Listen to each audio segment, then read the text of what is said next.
Hi everybody and welcome to another Watercolor Wednesday episode. Today I will be showing you 4 techniques on how to paint watercolor flowers, or rather we'll be painting 4 different easy beginner flowers in watercolor. So this first one, if you watch my videos, you will have recognized it from some of my previous tutorials. Specifically, I've used it in some Valentine's Day card tutorials, Mother's Day card tutorials, and even other spring flower tutorials. And it's one of my favorite flowers to paint because it's super easy and it's very, very beautiful. So it's very easy to do. You just paint 3 or 4 pigmented dots in the center, and then you take a larger round brush dipped in water and you just spread out the pigment to create these beautiful and delicate flower petals. It's just as easy as that. Moving on to the second flower here, we're going to be painting this rose-like flower. And I'm using a blue color, but you're of course welcome to use whatever color you choose.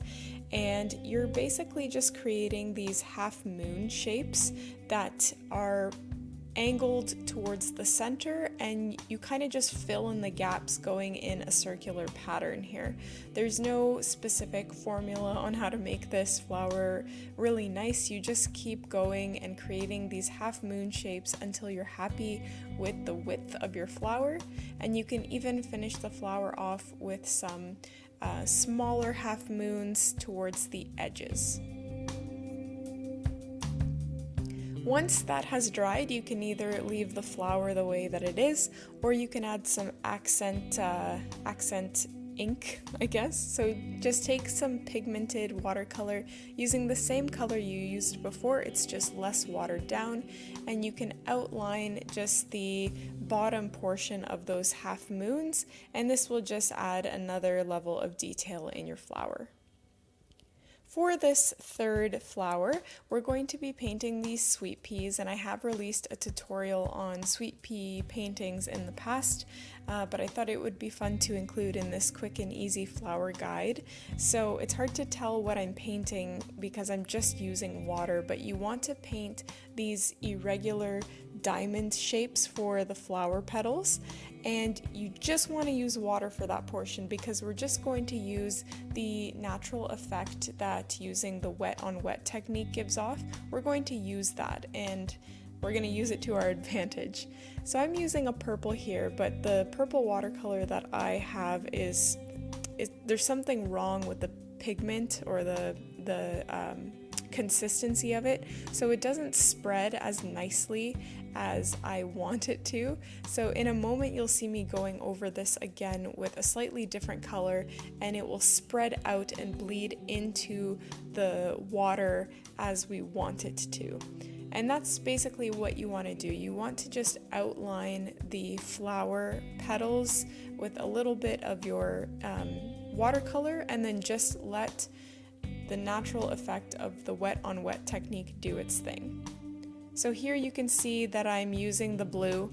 I mixed a little bit of blue with purple, and I'm just letting that blue sort of bleed into the flower petals after having recovered my flower petals with a layer of water, making sure that we're not pooling any of the water because we do want the ink to spread nice and evenly. And again, you just let the ink or the watercolor do its thing, and you let it spread out, and it ends up looking like this very nice watercolor effect. Moving on to the final flower, we're going to be painting a rose-like flower. We're going to be using a similar technique to the blue flower on the left, but for this one, we're not necessarily going to be painting half moon shapes. We're just painting these irregular lines that are circular in shape, that kind of go around in the circle. But as you move further from the center, you want to take your paintbrush and sort of move it up and down really quick as you're painting the layers, and this creates a really nice effect. I forget what kind of flower this reminds me of. I know what it looks like in my head, but I just forget what it's called. I just really, really like this look. It looks like the petals are kind of spiky or even a little bit furry. And this can either be a rose or it could be that other flower that I'm thinking of that I just can't think of the name right now. And that's about it. Thank you so much for watching this tutorial. I hope you enjoyed these 4 easy flowers. Don't forget to subscribe to my channel, like this video, and I'll see you in next week's video.